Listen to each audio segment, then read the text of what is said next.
La première approche, pour eux, il n'y a pas de bid'a, de bonne bid'a. Toute bid'a est mauvaise. Mais ça veut dire quoi, toute bid'a est mauvaise? Parce qu'il s'agit de la bid'a en matière du culte, hein, du domaine religieux. Ça, c'est la première approche. D'accord? Donc, c'est celle de l'imam Shatibi. Certains savants ont donné à l'innovation un sens plus global. Alors pour eux, le bid'a d'une manière générale, le bid'a c'est tout ce qui n'existait pas du temps du prophète sallallahu alayhi wa sallam. Tout ce qui n'existait pas. Mais elle peut avoir l'un des 5 statuts juridiques. C'est-à-dire le bid'a peut être obligatoire, peut être recommandée, peut être interdite, peut être répréhensible ou peut être mubah. Licite, tout simplement. Ça, c'est l'approche notamment de l'imam Shafi'i, mais aussi de l'Izz ibn Abd al-Salam, parmi les Shafi'ites, l'Izz ibn Abd al-Salam, Nawawi, de toute façon chez les Shafi'ites, tous ils prennent cet avis-là. Mais aussi, ça existe chez les Malikites, Al-Qarafi, dit ceci, ainsi que Al-Zurqani, ainsi que bid'a obligatoire. Le fait que Abu Bakr a rassemblé le Coran dans un seul corpus, Mus'haf. Ça n'existait pas du temps du prophète sallallahu alayhi wa sallam. Dans ce sens, c'est une bid'a. Mais c'est une bid'a obligatoire, il fallait le faire. Le bid'a peut être recommandé. Comme les compagnons ont fait beaucoup de choses dans ce sens-là. Omar ibn Khattab, il a établi les registres administratifs. Ça n'existait pas du temps du prophète sallallahu alayhi wa sallam. Pour l'organisation de l'État, c'est une bid'a, ça n'existait pas. Mais c'est recommandé. Le fait qu'il a construit des prisons, ça n'existait pas du temps du prophète sallallahu alayhi wa sallam. C'est une bid'a donc, dans le sens où ça n'existait pas.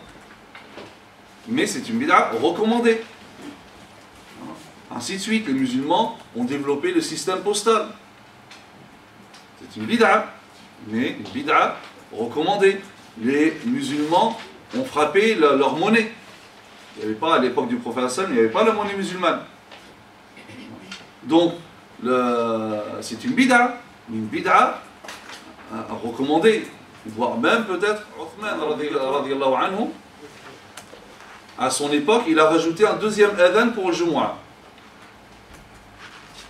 Ça n'existait pas du temps du prophète sallallahu alayhi wa sallam, mais c'était recommandé. Pourquoi? Parce que les musulmans étaient de plus en plus nombreux, Médine connaissait une expansion, donc un seul adhan n'était plus suffisant pour que tout le monde l'entende. Il n'y avait pas de micro à l'époque.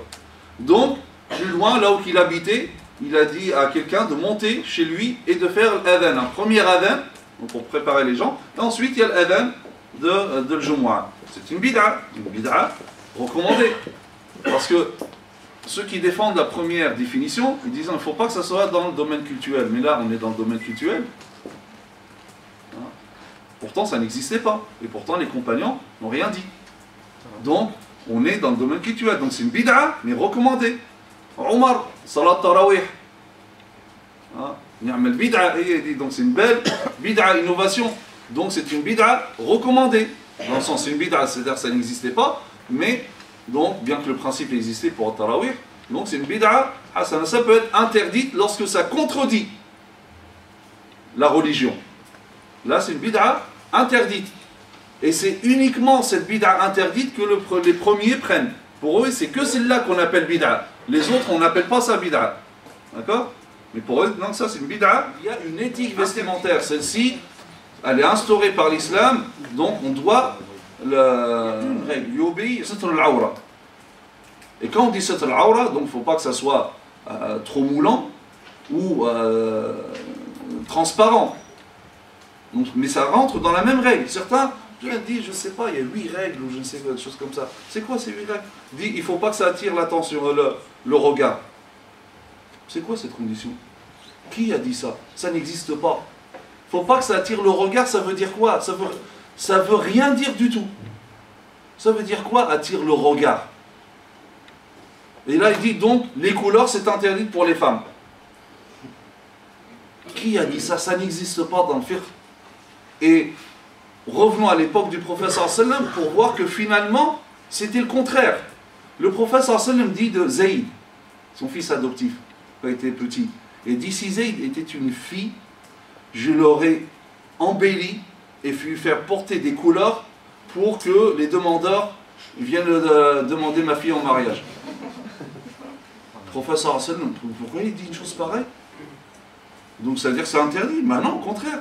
Au contraire, à l'époque des compagnons, une femme qui ne mettait pas des couleurs, c'est comme si elle se plaignait de la condition dans laquelle elle vivait avec son mari. Abu Darda, le prophète sallam l'avait fraternisé avec Salman al-Farisi. Donc, une fois, Salman al-Farisi va rendre visite à Abu Darda, chez lui. Il ne le trouve pas, il trouve Darda. Darda fait partie des fuqaha, des compagnons. Donc il va la voir. Oui, Salman il n'est pas là. Donc là, il lui dit qu'est-ce qui t'y arrive? Pourquoi tu es habillé comme ça de manière austère, sans couleur, sans rien? Salman là, il est avec qui? Il est avec Darda. Il n'y a personne, il lui parle. Oh là là. Comment un homme parle à une femme? Hein? Encore, on a rendu tellement les rapports compliqués entre hommes et femmes, c'est que c'est devenu même un climat malsain.